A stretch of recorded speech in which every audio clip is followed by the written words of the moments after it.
Queria dizer que é um prazer imenso poder estar com vocês novamente em mais uma quinta-feira. Eu gostaria de pedir para que vocês, se possível, fechem os olhos e tentem sintonizar com a espiritualidade maior para poder nos conectarmos mesmo e aproveitarmos esse momento e a palestra de uma maneira melhor.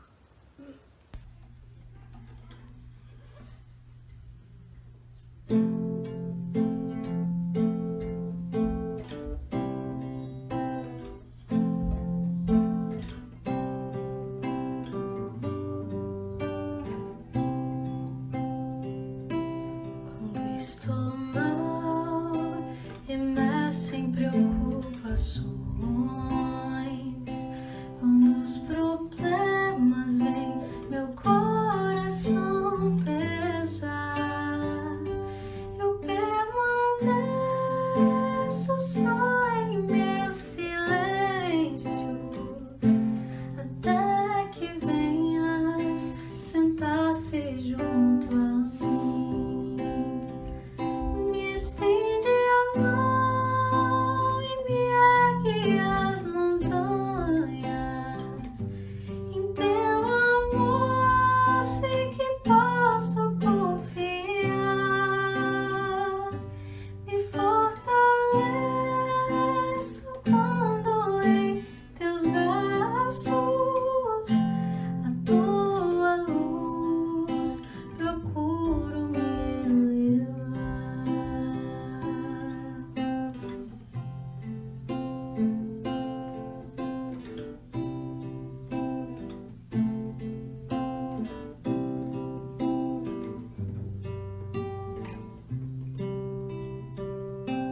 Quando estou mal, imersa em preocupações, quando os problemas vêm, meu coração pesar, eu permaneço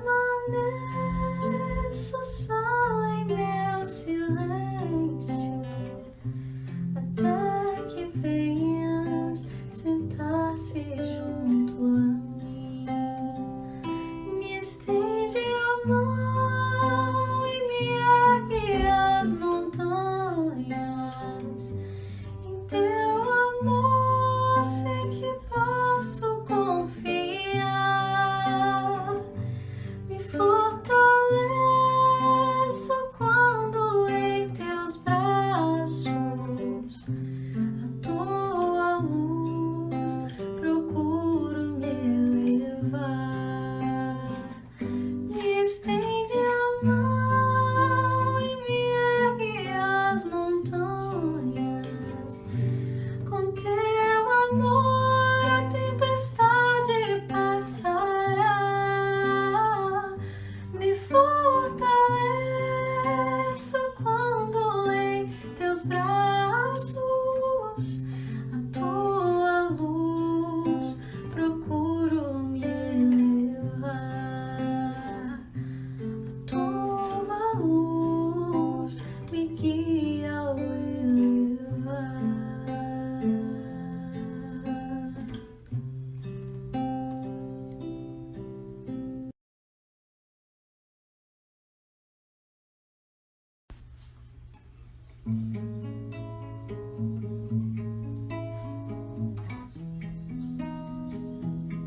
auxílio que me resta,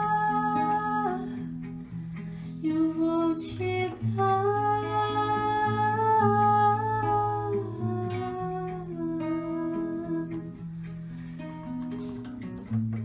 Te desprende da matéria e voa,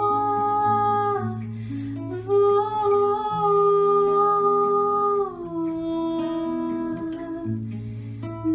derruba os muros do orgulho, se liberta e renuncia abnega, renuncia, eu vou me iluminar ao dar e doar. A maior riqueza é o amor.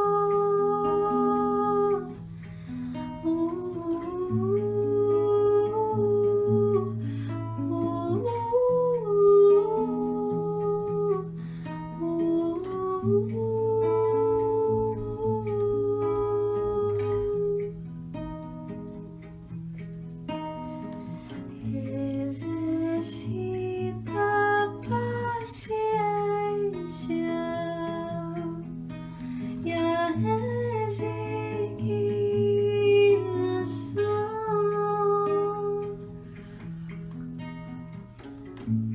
fortuna que levas da encarnação é o amor.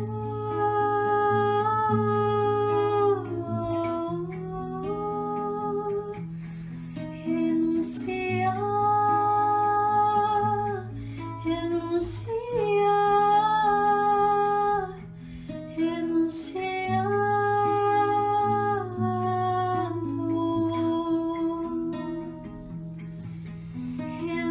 renunciar, desapegar, a caridade te salvou. A fortuna que levas da encarnação é renunciar o que te sobra, desapega.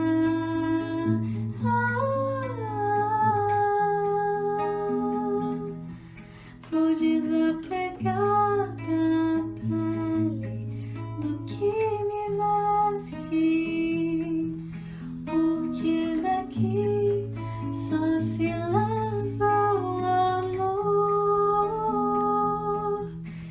que nada se leva além do amor. Então renuncia,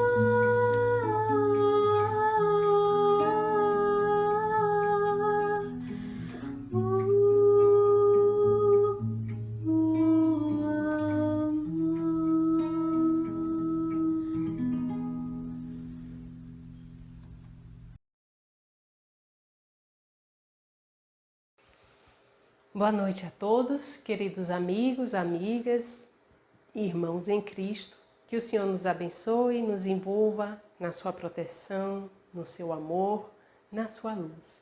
Que assim seja. Amém. Primeiramente, gostaria de agradecer à Fraternidade Espírita Irmã Sheila por oportunizar que eu viesse abordar a parábola do rico e de Lázaro.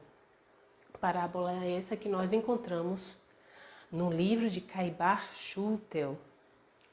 Pois bem, meus amigos, é um tema tão importante que o nosso codificador, Allan Kardec, inseriu no capítulo 16 do Evangelho segundo o Espiritismo, intitulado Não deveis servir a Deus e a Mamon. Lembrando que Mamon em hebraico significa dinheiro, já nos dando a lição no próprio título que devemos servir a Deus. Afinal de contas, se nós servimos a dois senhores ao mesmo tempo, vamos deixar um deles insatisfeito. E como vivenciamos a vida na matéria, estamos mais sujeitos a buscar bens materiais do que bens espirituais. Mas essa parábola, também conhecida como parábola do mal rico, nós vamos encontrar pela narrativa de Lucas, o evangelista, no capítulo 16, versículos 19 a 31. Lembremos que parábolas é uma forma de linguagem, uma narração alegórica, na qual o conjunto dos elementos evoca, por comparação, outras realidades de ordem superior. Daí Jesus se utilizava de cenários do dia a dia, de personalidades, de maneira que a informação ficasse gravada no espírito atemporal. Até hoje estamos estudando as lições do Mestre. Pois bem, eu vou aqui narrar essa parábola para podermos analisar posteriormente. Havia um homem rico que se vestia de púrpura e linho fino e cada dia se banqueteava com requinte. Um pobre chamado Lázaro jazia à sua porta coberto de chagas. Desejava saciar-lhe do que caía da mesa do rico. E até os cães vinham lamber-lhe as úlceras. Aconteceu que o pobre morreu e foi levado pelos anjos ao seio de Abraão. Morreu também o rico e foi sepultado. Na mansão dos mortos, em meio a tormentos, levantou os olhos e viu ao longe Abraão e Lázaro em seu seio. Então exclamou: Pai Abraão, tem piedade de mim e manda que Lázaro molhe a ponta do dedo para que venha refrescar a língua, pois estou torturado nesta chama. Abraão respondeu: Filho, lembra-te que recebeste teus bens durante tua vida, e Lázaro, por sua vez, os males. Agora, porém, ele encontra aqui consolo, e tu és atormentado. E além do mais, entre nós e vós existe um grande abismo, a fim de que aqueles que quiserem passar daqui para junto de vós não o possam, nem tampouco atravessem de lá até nós. Ele replicou: Pai, eu te suplico, envia então Lázaro à casa de meu pai, pois tenho 5 irmãos. Que leve a eles o seu testemunho, para que não venham eles também para este lugar de tormento. Abraão, porém, respondeu: Eles têm Moisés e os profetas, que os ouçam. Disse o rico: Não, pai Abraão, mas se alguém dentre os mortos for procurá-los, eles se arrependerão. Mas Abraão lhe disse: Se não escutam nem a Moisés, nem os profetas, mesmo que alguém ressuscite dos mortos, não se convencerão. Interessante, né? A narrativa rica de detalhes. E primeiro nós vamos entender que estamos falando de 2 provas. A prova da riqueza e a prova da pobreza. Esta parábola evidencia os 2 extremos da condição humana. a pobreza e a riqueza. O rico simboliza as pessoas apegadas à matéria, ao egoísmo, e o pobre, os desprovidos de bens materiais, os sofredores. No caso de Lázaro, o sobrevivente, né? Pois bem, o rico, por estar mais próximo dos bens materiais, ele passa por um esquecimento temporário dos benefícios que devia prestar ao seu próximo. Então, na parábola, o rico ele não passa nessa prova da riqueza, né? É uma aprovação que ele foi requerida. Ele superar o fato dele ter os bens materiais. Esses bens materiais não são destinados apenas para si mesmo, mas sim para trabalharmos a solidariedade, a caridade, o auxílio ao próximo. E no caso desta parábola, vamos encontrar um rico extremamente orgulhoso, egoísta. Quando nós observamos a narrativa que ele era um homem rico e se vestia de púrpura e linho fino. Quer dizer, ele já demonstrava nas vestimentas a opulência, o estado de opulência, de abundância que ele vivia. E a cada dia se banqueteava com requinte. Um pobre, chamado Lázaro, jazia à sua porta. Então, olha o miserável, como o Lázaro miserável está tão próximo do rico. O rico esbanjando com uma pessoa passando necessidade bem próximo a ele, à sua porta. E nesse cenário a gente vai verificar que Lázaro em um momento estava blasfemando, praguejando em relação ao rico. Então Lázaro estava numa situação de resignação, né, em relação ao que vivenciava. Ele aguardava para que conseguisse saciar sua fome das migalhas que caíam do banquete do rico. Deixava, inclusive, que os cães tivessem compaixão da sua situação. Né? Até os cães tinham pena de Lázaro, da miserabilidade dele, e vinham lhe lamber as chagas. Enquanto que o rico fazia vista grossa, podendo auxiliar aquele que necessitava de ajuda. Então, a prova da fortuna, meus irmãos, é para que nós consigamos desenvolver esse desapego aos bens materiais.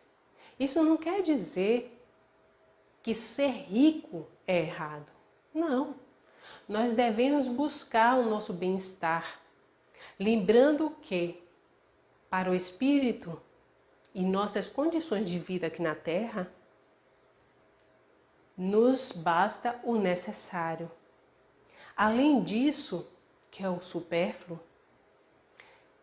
tudo que nos sobra, em algum momento, em algum lugar está faltando.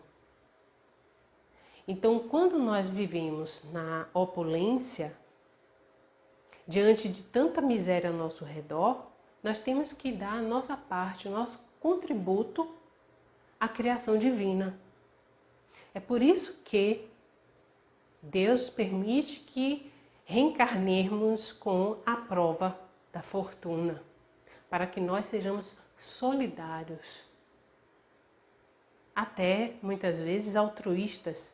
Quando olhamos para a história, um Francisco de Assis que larga toda a família, né, a família rica, para viver na simplicidade, para viver dedicado ao próximo.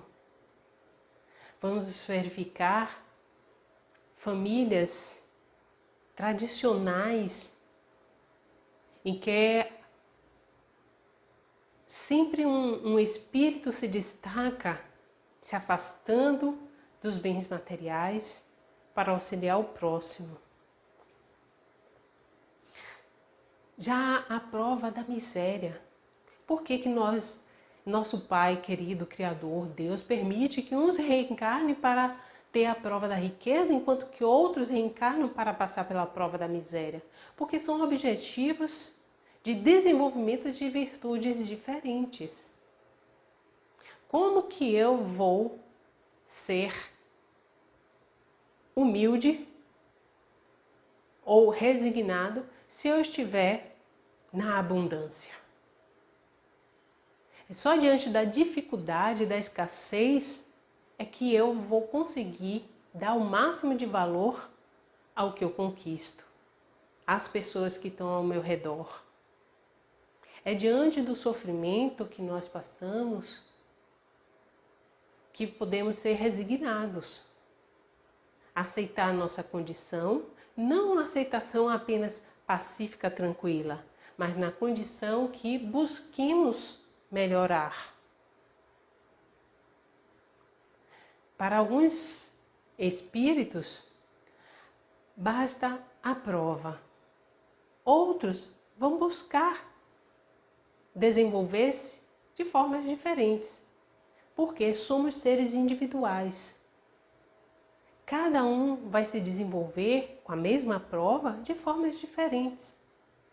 Estamos em patamares evolutivos distintos. O sofrimento de hoje, ele nos aponta as faltas do passado. Então, as provas que eu estou passando neste momento, aliás, tudo que eu estou vivenciando é em decorrência do que eu já vivenciei no passado. Bem, Lázaro, ele foi recepcionado pelos anjos para estar com Abraão. Aconteceu que o pobre Lázaro morreu e foi levado pelos anjos ao seio de Abraão. Também demonstra a forma que nós desencarnamos. Quando nós conseguimos ter sucesso nas nossas provas, nós angariamos méritos e somos levados pelas nossas companhias ao lugar que tem a vibração de acordo com o que nós somos, que nós angariamos para nós, de acordo com nossas obras, né? Cada um de acordo com as obras que realizamos. Então, se eu fui uma pessoa estúpida em relação à minha condição aqui na Terra e tinha companhias que eram ambiciosas como eu, pessoas que eram mau caráter, passavam a perna, né, davam golpes em outras para ter aquilo que buscavam para si a todo custo. Se eu vivencio este meio, eu vibro o que estou vivendo. Eu desencarno, são pessoas do mesmo nível vibratório que vão estar em minha companhia. Por isso que o rico, ele se encontra em um local de tormento. Lembrando que esse local de tormento é reflexo do que nós trazemos na nossa própria consciência. Se a nossa consciência está tranquila, está feliz com as nossas realizações, de paz, harmonia interior, nós vamos estar num local também com pessoas, com indivíduos, espíritos que estão nesse mesmo padrão vibratório, em paz, tranquilidade, felicidade. E é isso que ocorre na desencarnação desses dois personagens. O rico, ele vai para um local de tormentos, onde todos aqueles que estão ali estão padecendo também de sensações como se estivesse ardendo no inferno, né? Lembrando que, de forma figurada, nós plasmamos tudo aquilo que trazemos em nossas mentes, inclusive nossas crenças. Então, espíritos que ainda acreditam em inferno, que vão arder em chamas, vão passar por essas sensações, até que se tornem espíritos mais desenvolvidos, evoluídos, e não se iludam mais com essa situação irreal. Nós atendemos, inclusive, em reuniões mediúnicas, espíritos em grande sofrimento, e nós sabemos que são criações da sua própria consciência. Já o nosso querido Lázaro, que foi resignado, que conseguiu passar pela prova da pobreza, da miséria, foi recepcionado no mundo espiritual por espíritos elevadíssimos, pelos anjos, e acabou estando em companhia de Abraão. Jesus traz a figura de Abraão porque Abraão é o patriarca dos hebreus. Nós verificamos na Torá como um personagem mais importante. É onde tudo nasce, no Gênesis, o primeiro livro da Torá, o personagem de Abraão, a quem Deus promete que a descendência será igual às estrelas do céu. Daí, Abraão que gerou Isaac, que gerou Jacó, Jacó que vai gerar os seus filhos que vão depois dar ensejo às 12 tribos e, por fim, o povo de Israel. Então, todos nós, na verdade, descendemos desses patriarcas que fizeram a humanidade. E quando Jesus traz, então, a figura de Abraão, que o nosso querido Lázaro está no seio de Abraão, nos transmite a paz de quando temos êxito nas nossas provas, quando nós temos êxito, nós desencarnamos e estamos entre aqueles que nos amam, a nossa família espiritual.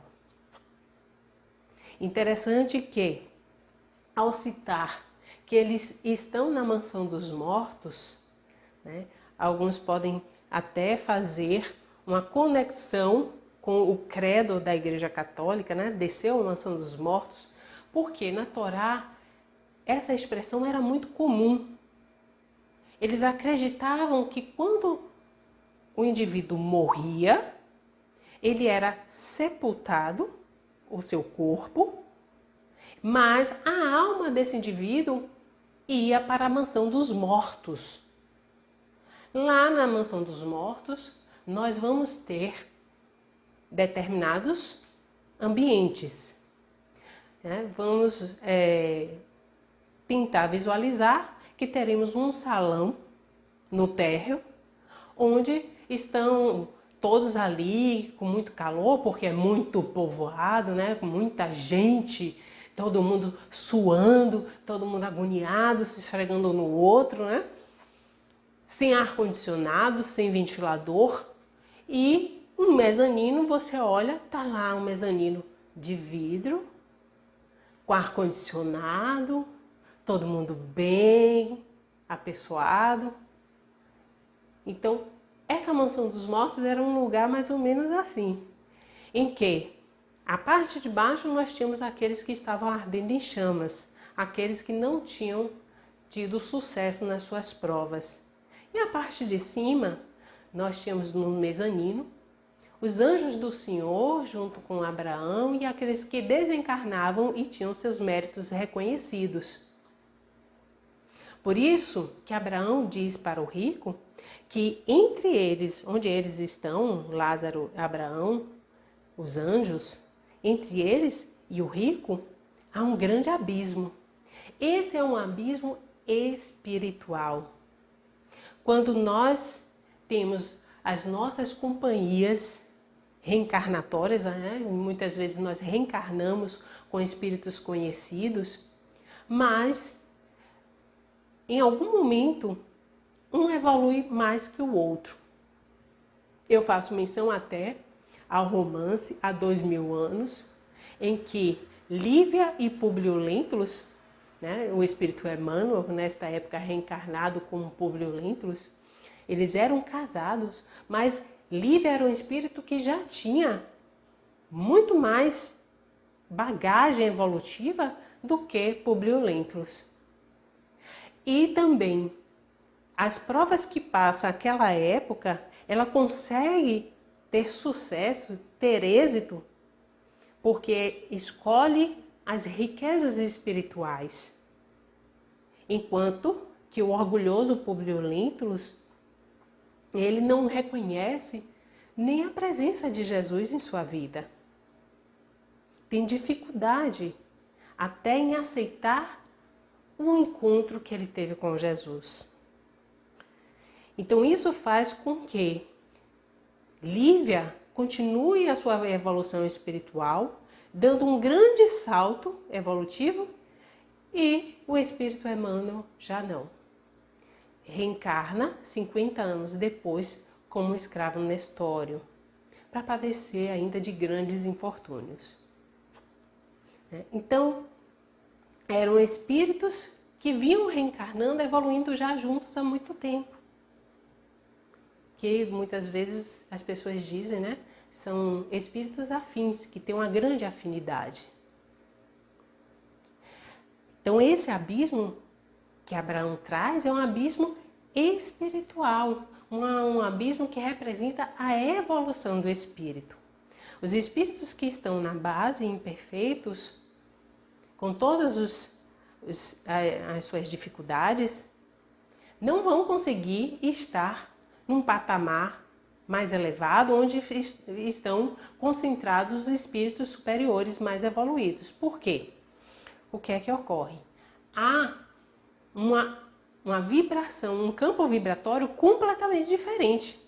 Então, os espíritos que estão vibrando nesse patamar não vão conseguir ir para um patamar mais elevado devido à vibração dos espíritos superiores, que é muito mais sutil, muito mais elevada.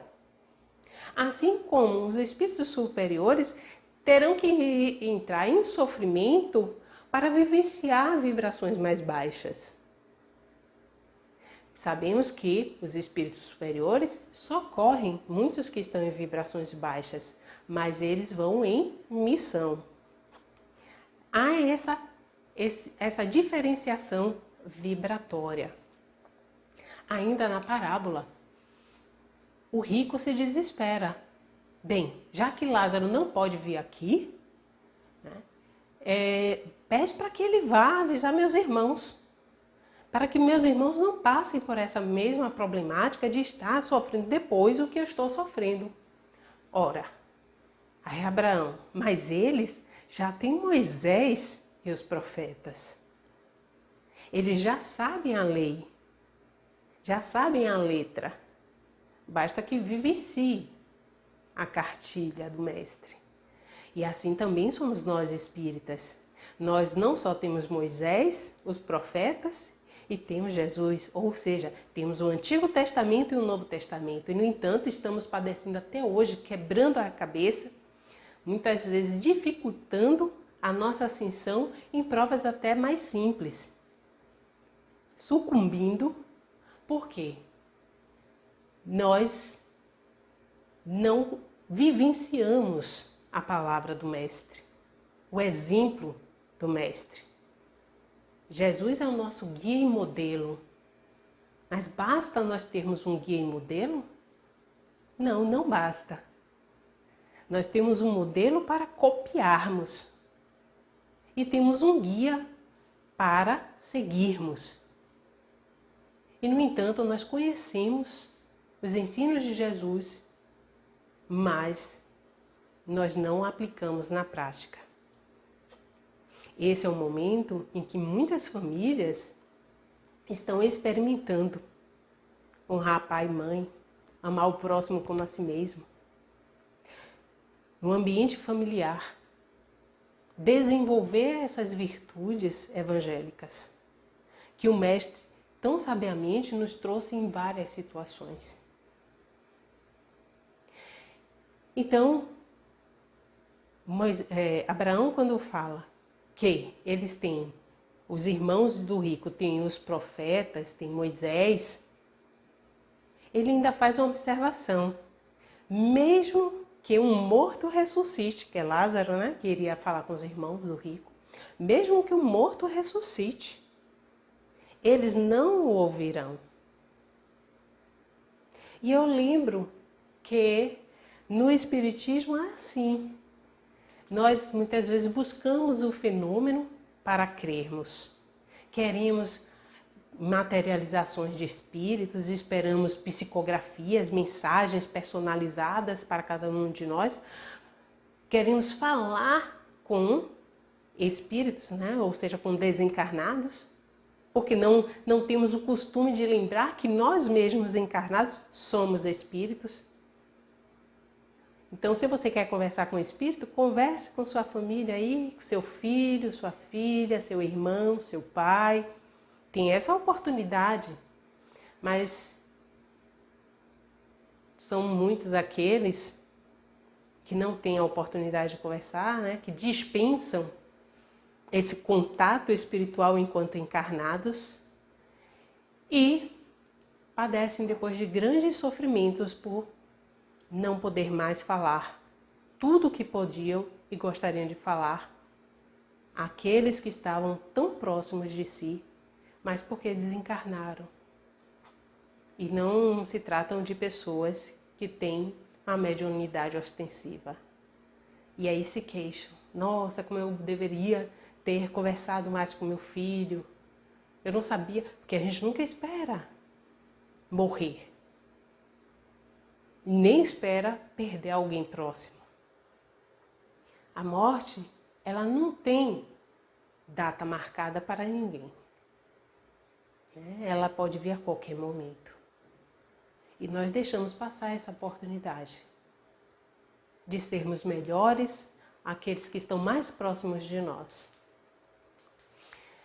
E, seguindo ainda na análise da nossa parábola, lembremos que tanto o rico como o pobre morreu. Nenhum dos dois esperava morrer, mas a morte é para todos. Não faz distinção. Agora, como seremos recepcionados no mundo espiritual? Isso é uma grande diferença, porque essa recepção ela ocorrerá em detrimento das obras que nós fizemos enquanto estávamos vivos, encarnados. Meus irmãos, seguindo para a conclusão, eu quero chamar a atenção também de quando Abraão fala para o rico, que o rico teve tudo em vida e não soube aproveitar. Estamos sabendo aproveitar os talentos, os bens que estão à nossa disposição? Estamos sendo gratos a tudo que Deus está nos emprestando para vivenciar a nossa encarnação neste momento? Ou estou perdendo, deixando o tempo passar na minha encarnação com objetivos materiais que me afastam da minha família, do meu filho, dos meus pais? Então, temos que sopesar como estamos vivenciando as nossas provas. Eu trago um caso muito interessante que é narrado por Adelino da Silveira. Ele, em certa feita, contou que sempre ia ao Grupo Espírita da Prece, em Uberaba, visitar Chico.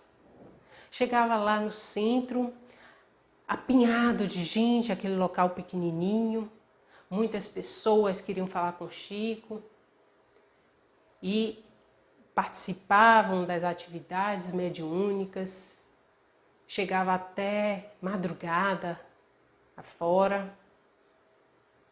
E Adelino observou que sempre que ele ia visitar o Chico e encontrava o centro assim abarrotado de gente, aparecia um homem muito simples. Na verdade, uma aparência muito maltrapilho, uma roupa surrada, remendada, um paletó, né, cheio de remendos, uma calça velha, o pé todo rachado, como se nunca tivesse usado um calçado. Um homem pele escura, um cabelo bem encaracolado, os olhos expressivos e nos lábios, grandes lábios inchados, uma ferida. Entrava nesse espaço do Grupo Espírita da Prece, no local, e quando abordava as pessoas davam um jeito de contribuir para que ele comprasse logo uma comida, né, fosse comprar uma pipoca, para se afastar deles. As pessoas entregavam logo um donativo para se livrar da companhia desse indivíduo. Ele se chamava Jorge, um homem muito simples, tranquilo. E Chico adorava Jorge. Falava, conversava, Jorge se aproximava das pessoas, as pessoas tinham aquela repulsa por causa do hálito, não sabiam se o mau hálito dele era por falta de higiene ou até por uma questão, né, do sistema digestivo, está passando fome, sem condições. Mas na boca mal se viam os dentes de Jorge. Então as pessoas se afastavam, com certo receio, nojo até. Mas Jorge chegava até Chico e Chico: Jorge, meu filho, que bom te ter aqui. Recepcionava Jorge super bem e deixava Jorge falar sobre o dia. Como é que foi seu dia, Jorge? Jorge, e aí, fez boa viagem de casa para cá? E Jorge: tio Chico, vim super bem, fiz uma ótima viagem, vim caminhando, vendo as flores do caminho. Ah, é, Jorge? É, tio Chico. E o que é que você mais gosta, Jorge, quando vem para cá? Ah, eu gosto de ver as nuvens, tio Chico, porque parece que o Senhor Jesus está me espiando por trás de uma delas. Olha a simplicidade dessa pessoa. E aí, Chico: Jorge, declama um poema pra gente. E Jorge falava, contava. E Adelino da Silveira ficava vendo aquilo e se questionando: nossa, como é que Chico perde tanto tempo com esse homem? Tanta gente tem que pegar avião de outros locais, vir para cá, gastar com hospedagem para ver o Chico, e Chico perde tempo com esse homem. E todas as vezes que Adelino da Silveira chegava no Centro Espírita da Prece, chegava de madrugada, altas horas da noite, o Jorge aparecia e o Chico tinha esse mesmo comportamento com Jorge. E falava com Jorge. E no final, depois que conversava bastante com Jorge, Chico dava um dinheirinho que até hoje ninguém sabe quanto era. Jorge guardava junto com as pipocas dentro de uma bolsinha que ele trazia, né, uma capanga. Guardava um dinheirinho de Chico e aí pegava, beijava a mão de Chico, com a boca partida, ferida. Beijava e Chico pegava Jorge e beijava Jorge, a mão de Jorge, beijava o rosto de Jorge, Jorge acabava beijando o Chico também. E em nenhum momento o Chico fazia sinal de repulsa ou até limpava o beijo do Jorge, não. Muitas vezes chegando em casa, que as pessoas mais chegadas a Chico iam lá e limpavam o beijo do Jorge, que ficava aquela marquinha de sangue no rosto de Chico. Olha que situação. Então, Adelino da Silveira ficava se questionando: nossa, como que Chico perde tanto tempo com esse homem, meu Deus do céu? Um homem pobre, miserável, ignorante, né? Bastava-lhe que suprisse suas necessidades materiais. Não precisava todo esse carinho, todo esse amor, todo esse chamego para com esse indivíduo. Era esse raciocínio que intrigava todos. E o comportamento do Chico era completamente altruísta, amoroso, como era com todas as pessoas ao seu redor. Acontece que Jorge desencarnou. Desencarnou no puxadinho humilde que ele morava com a irmã. Muitas vezes ele cuidou do seu sobrinho. Desencarnou lá no quartinho dele sozinho. E Chico conta que Jorge, esse homem, pobre, humilde, porém um coração tranquilo e feliz, ao desencarnar, quem veio buscá-lo foi o próprio Jesus. Imagine, que coisa linda. Aí só mais tarde é que Adelino da Silveira se deu conta que somente o Chico mesmo, já um espírito de uma envergadura elevada, para ter a sensibilidade de tratar uma criatura como Jorge, como um ser humano, com todo o valor que ele tinha. Pois bem, meus irmãos, não precisamos chegar ao extremo. A miséria está ao nosso redor, em nossas vidas, presente constantemente. Mas, se nós conseguirmos olhar o nosso próximo, muitas vezes como um pobre de espírito, né? Aquele que ainda necessita muitas encarnações para evoluir em determinadas situações.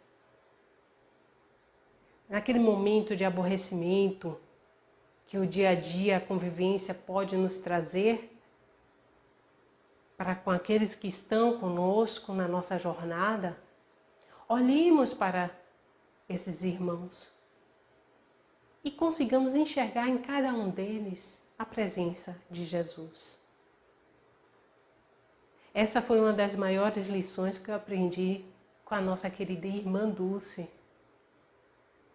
Irmã Dulce, ela, quando eu estava começando o Hospital Santo Antônio, na calçada, recebeu alguns médicos e enfermeiras e algumas irmãs também, freiras, que ficaram sem saber como que iriam tratar de tantas pessoas ali, tantos necessitados, sem ainda as condições materiais necessárias para os devidos cuidados médicos àqueles indivíduos.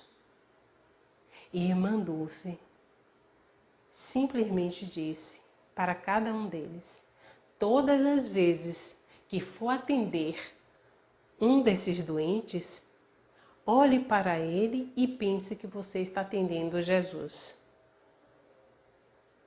Pense que esse doente pode ser Jesus disfarçado. E aí é que eu entendi que a nossa postura muda quando vemos Jesus no nosso próximo.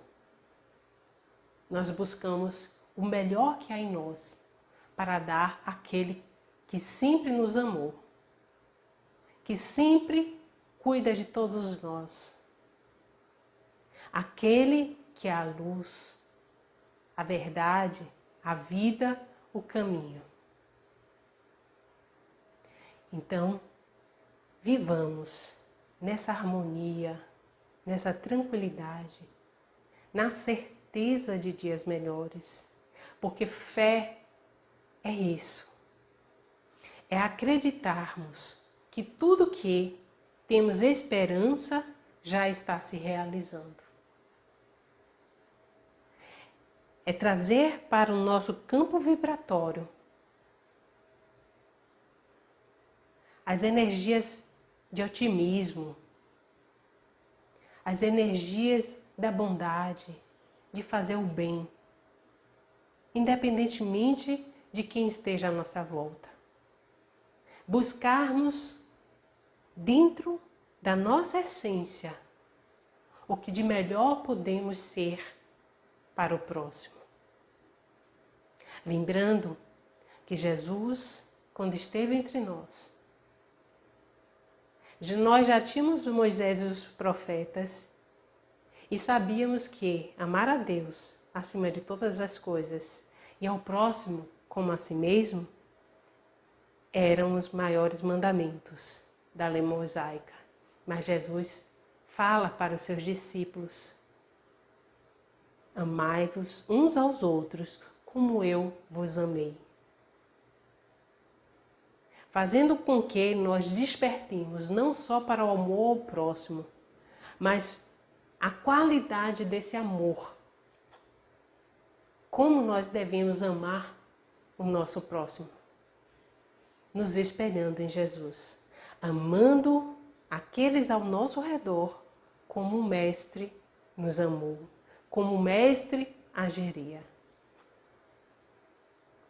Pois bem, meus irmãos, fica essa mensagem de otimismo, de paz, de luz em nossas vidas, para que não nos esqueçamos que a cada um segundo as suas obras, para que não esqueçamos que mais vale a riqueza espiritual do que os bens materiais na terra, porque os bens espirituais, as nossas riquezas espirituais estarão conosco em qualquer lugar que nós estejamos. Fiquem com Deus, muita paz, muita luz.